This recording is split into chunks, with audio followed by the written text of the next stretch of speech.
Tegaskan lagi bahwa harga BBM bersubsidi tidak akan naik sampai akhir tahun dan anggaran saya cukup. Assalamualaikum warahmatullahi wabarakatuh. Selamat siang teman-teman media cetak, media TV, media online, dan masyarakat yang mengikuti presentasi ataupun press release siang hari ini. Pada acara ini saya didampingi oleh Pak Menteri Keuangan, Pak Purbaya, sebelah kiri saya, Pak Menteri Perhubungan, Pak Dudi Purwagandi sebelah kanan, dan mewakili Sekretaris Negara, Pak Bakti. Nah, pada siang hari ini kami menyampaikan tindak lanjut dari arahan Bapak Presiden terkait dengan harga BBM bersubsidi dan kebijakan terkait dengan kenaikan harga aftur global terhadap industri penerbangan nasional. Nah, guna menjaga stabilitas ekonomi dan daya beli, seperti yang sudah diumumkan pada tanggal 31 Maret yang lalu, pemerintah dan Pertamina ini sudah memutuskan untuk tidak menaikkan harga BBM bersubsidi. Jadi sekali lagi, BBM bersubsidi itu adalah Pertalite dan Solar, dan nanti Pak Menteri Keuangan akan menjelaskan selama harga minyak tidak lebih dari 97 secara rata-rata, maka harga BBM ini bisa kita pertahankan sampai bulan Desember tahun ini. Tapi BBM bersubsidi kan ada dua, yaitu biosolar dan Pertalite. Ini supaya jelas ya. Kemudian selanjutnya, dalam menghadapi perkembangan geopolitik dan geoekonomi secara global, ini terkait dengan harga aftur, ini di berbagai negara sudah menaikkan harga aftur. Yaitu di Thailand angkanya di angka 29.518, Filipina 25.326. Dan aftur ini merupakan BBM non subsidi yang harganya mengikuti perkembangan pasar, dan tentunya kalau kita tidak menyesuaikan, maka berbagai maskapai penerbangan lain bisa memanfaatkan perbedaan harga tersebut. Dan per hari ini kita lihat di Bandara Soekarno-Hatta itu harga aftur per 1 April kemarin sudah sekitar 23 ribuan ya. Nah, ini 23.551 per liter. Nah, kenaikan harga aftur ini tentu mempengaruhi struktur biaya operasional dari maskapai nasional, di mana harga aftur itu berkontribusi terhadap 40% dari biaya operasional pesawat. Dan oleh karena itu, pemerintah mempersiapkan langkah mitigasi strategis agar harga tiket tetap terjangkau di masyarakat. Jadi pemerintah yang kita jaga adalah harga tiketnya.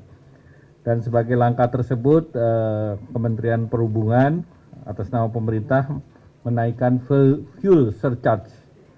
Itu fuel surcharge kemarin sudah naik 10%, sehingga berbasis daripada angka batas atas tarif di tahun 2019.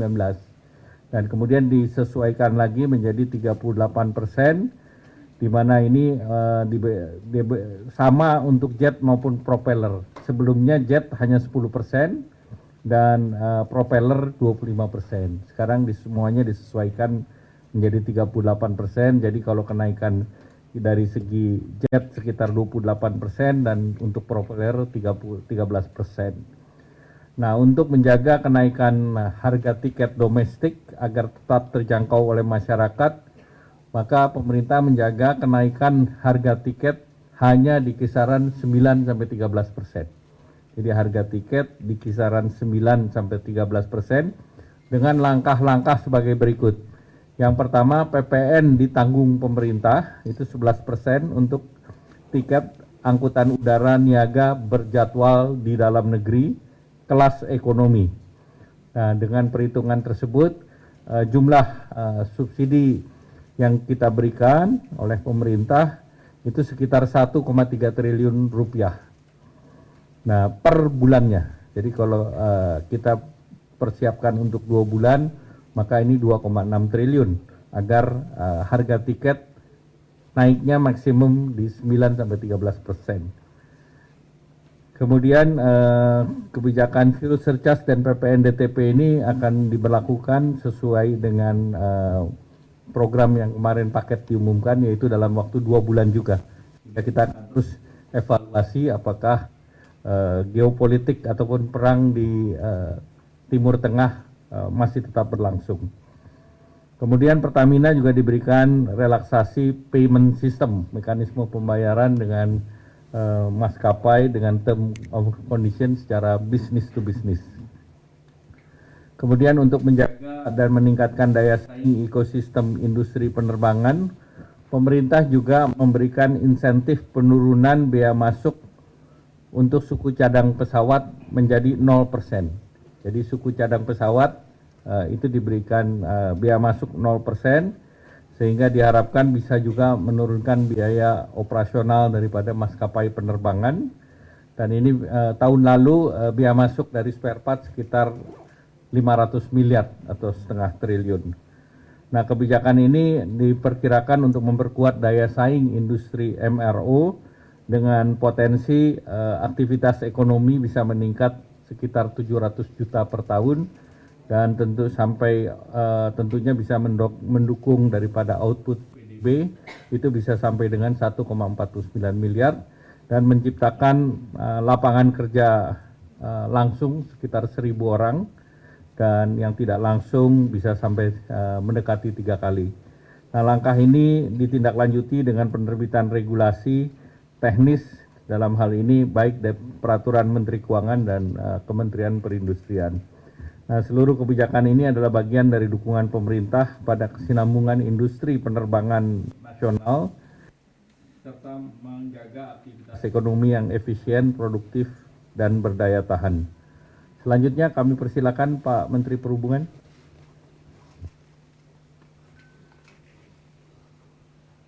Terima kasih Pak Menko dan yang terhormat Bapak Menteri Keuangan, rekan-rekan media sekalian. Assalamualaikum warahmatullahi wabarakatuh. Selamat siang, salam sejahtera, Om Swastiastu, Namo Buddhaya, salam kebajikan. Menyambung apa yang disampaikan oleh Pak Menko Perekonomian bahwa dengan kondisi yang sedang tidak baik, khususnya berkaitan dengan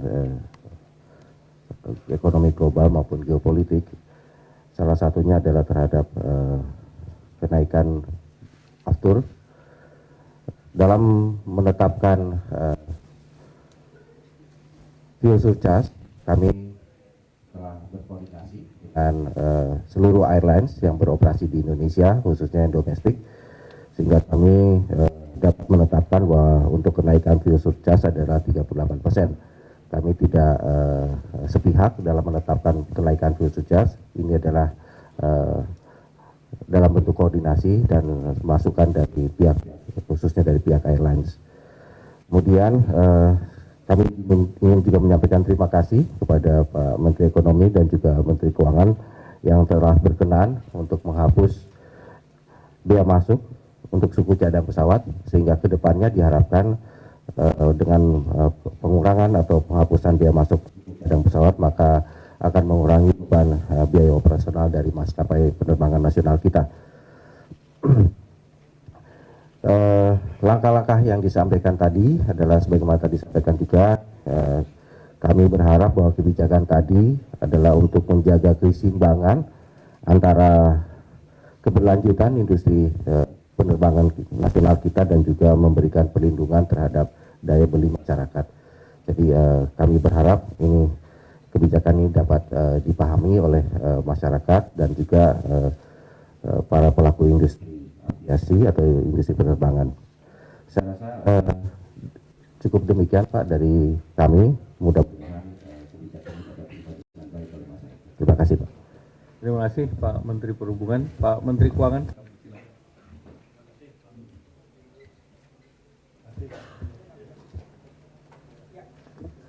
Makasih Pak Menko.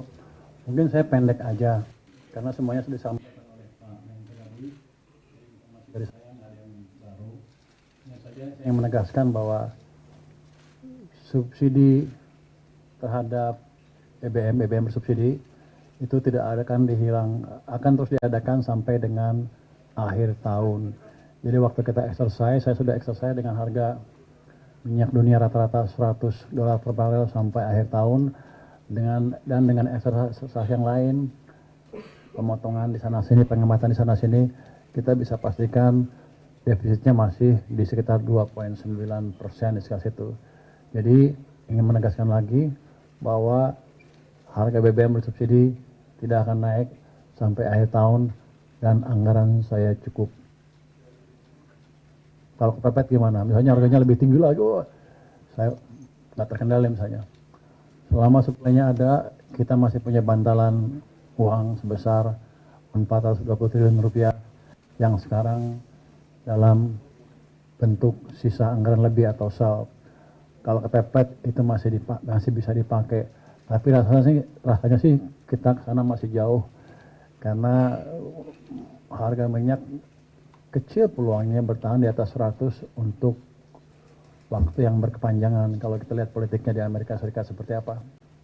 Jadi itu saya ingin tegaskan lagi, masyarakat nggak usah khawatir, nggak usah spekulasi bahwa saya kehabisan uang, gini-gini uangnya banyak nih, kayak benghar, kaya lah. Jadi uang kita cukup. Itu ya. Jadi setiap kebijakan yang diberikan tadi tentu ada konsekuensi biayanya ke kami dan kami sudah hitung cukup. Mungkin. Baik, terima kasih. Teman-teman media ada yang ingin bertanya? Silakan Mas. Terima kasih. Saya Kris Wibisana Pak dari Suar. Ingin bertanya Pak, dengan memotong biaya masuk sampai 0% itu apakah ada penurunan dalam penerimaan kepabeanan nantinya dan itu berapa besar dampaknya dari biaya masuk suku cadang ini Pak? Terima kasih. 500 miliar tadi saya sudah 500 sampaikan. miliar. 500 miliar. Ya. Baik, ada lagi? Silakan depan Ibu. Baju putih. Selamat sore Pak, saya Eva dari Harian Kompas. Yang pertama untuk Pak Menhub Pak, harga aftur yang sudah naik lebih dari 70% memang fuel surcharge akhirnya disesuaikan. Tapi kira-kira sejauh apa pemerintah mempertimbangkan akan menaikkan harga TBA Pak, mengingat Inaka sudah minta ini dari jauh-jauh hari. Fuel surcharge kan berdasarkan TBA juga Pak yang sudah ditetapkan sejak 2019, sedangkan harga minyak berfluktuasi terus. Nah kemudian Pak untuk Pak soal realisasi belanja awal tahun yang melonjak 31,4%, belanja mana yang paling dominan mendorong kenaikan Pak? Kemudian apakah ada risiko penurunan kualitas belanja karena percepatan? Kemudian terakhir untuk Pak Erlangga, setelah ada tambahan likuiditas ke Bank BUMN, apakah sudah terlihat peningkatan kredit ke sektor konsumsi? Terima kasih. Silakan Pak Menhub. Baik, terima kasih Bu Eva. Sebagaimana tadi saya sampaikan bahwa penetapan fuel surcharge berdasarkan hasil pembicaraan kami dengan airlines. Kalau dari airlines sebenarnya minta naiknya sampai kurang lebih sampai 50%. Tapi setelah kami bicara, kemudian kami gali masing-masing pos biaya mereka, maka kami pada kesimpulan bahwa 38% ini adalah angka yang cukup ideal, bahwa industri penerbangan kita tidak akan terpukul terlalu drastis, kemudian juga daya beli masyarakat juga masih bisa menjangkau. Jadi berkaitan dengan TBA, memang salah satu komponen adalah aftur dan juga kurs, kemudian juga ada biaya maintenance. Nah, sebagaimana tadi disampaikan bahwa dengan pemberlakuan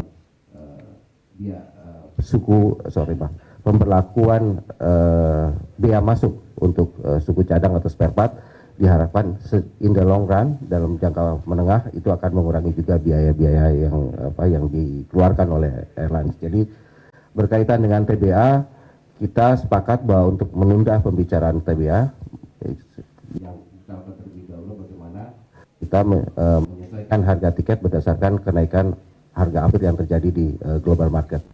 Tapi kita juga di satu sisi juga harus menjaga daya beli masyarakat agar masih bisa mengakses transportasi publik khususnya penerbangan dengan harga yang terjangkau. Demikian, terima kasih. Itu kan defisitnya membesar, kenapa? di awal tahun karena kita percepat belanja pemerintah. Saya ingin ciptakan di mana belanja pemerintah hampir merata pertumbuhannya sepanjang tahun.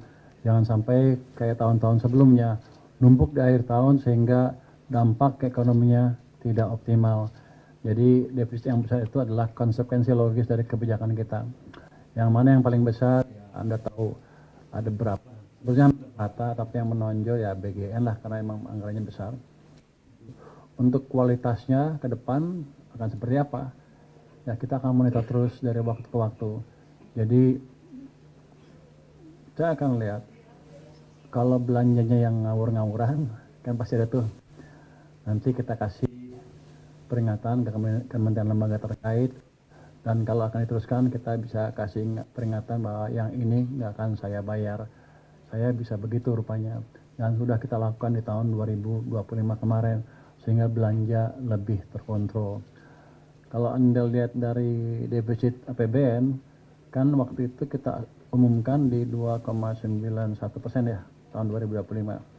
Ternyata ada indikasi sekarang defisitnya lebih bagus segitu, mungkin di audit oleh BPK, tapi kelihatannya ke sana. Jadi kondisi anggaran kita tidak seburuk yang kita duga sebelumnya, dan yang paling penting adalah dengan defisit yang masih terjaga pada waktu itu, kita bisa menciptakan pembalikan arah ekonomi. Kan di triwulan keempat tumbuhnya 5,39. Sekarang katanya bisa lebih dari itu, mudah-mudahan lebih di atas 5,5%. Kalau lihat angka-angka yang ada di perekonomian, sepertinya bisa di atas 5,5%. Jadi kalau ekonominya bagus, pendapatan saya bagus, nanti uang yang saya bagi ke kementerian lembaga juga lebih konsisten, bisa lebih banyak sedikit, harusnya ekonomi kita akan membaik terus ke depan. Kenapa bisa begitu? Karena kita jaga private sector untuk tumbuh lebih baik. Jadi Anda jangan lihat ekonomi cuman pemerintah aja, 90%-nya private sector, dan kami dengan Pak Bakti sudah memastikan kondisi investasi berjalan dengan baik dengan tim debottlenecking yang kita jalankan dengan Pak Menko juga supaya iklim berinvestasi di sini lebih bagus lagi. Jadi seandainya saya nggak, let's say misalkan saya nggak bisa ekspansi habis-habisan pun, selama saya bisa jaga sektor private-nya tumbuh dengan baik, ke depan ekonomi akan terus membaik. Kita menyimpan itu. Baik, terima kasih tadi terkait dengan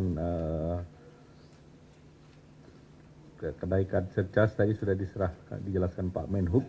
Namun saya juga ingin menambahkan bahwa baseline-nya itu untuk yang pesawat jet 10% ya, dan propeller 25%, sehingga efektif kenaikannya untuk jet itu 28% dan propeller 13% ya Pak Menhub. Dan itu dengan demikian, dengan adanya tiket ditanggung pemerintah aftur, maka ke end usernya, ke masyarakat naiknya hanya sekitar 9-13%. Jadi kenaikannya hanya 9-13%. Kemudian dengan likuiditas perbankan lebih baik dari Pak Menteri Keuangan, kita berharap nanti kredit di sektor swasta akan naik lagi ke double digit. Ya, terima kasih. Masih ada lagi terakhir. Satu di kanan, satu di kiri. Ya. Yang megang mic ya lebih berkuasa. Terima kasih Pak Erlangga, saya Asri Gunawan dari Kompas TV. Pak, tadi kan pemerintah sudah menetapkan bahwa BBM subsidi dipastikan tidak akan naik sampai dengan akhir Desember 2026. Lalu bagaimana dengan BBM non subsidi? Terima kasih. Ya, itu masih dikaji. Jadi nanti pada waktu pengkajian selesai nanti pasti juga akan disampaikan ke publik. Silakan. Ya Pak, saya Reza dari Niki ingin melanjutkan pertanyaan tadi.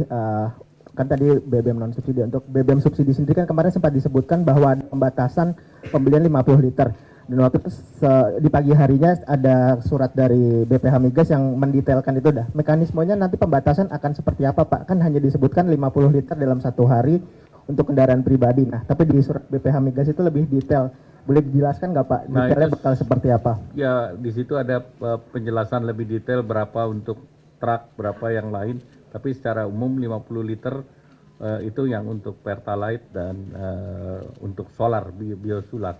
Tetap mengacu ke edaran atau surat yang ada. Berdasarkan mengacu itu dan itu akan berlaku untuk 2 bulan. Baik Pak, Ya. terima kasih Pak. Ya, masih. Masih cukup Pak Bakti? Cukup. Baik, terima kasih. Wassalamualaikum warahmatullahi wabarakatuh.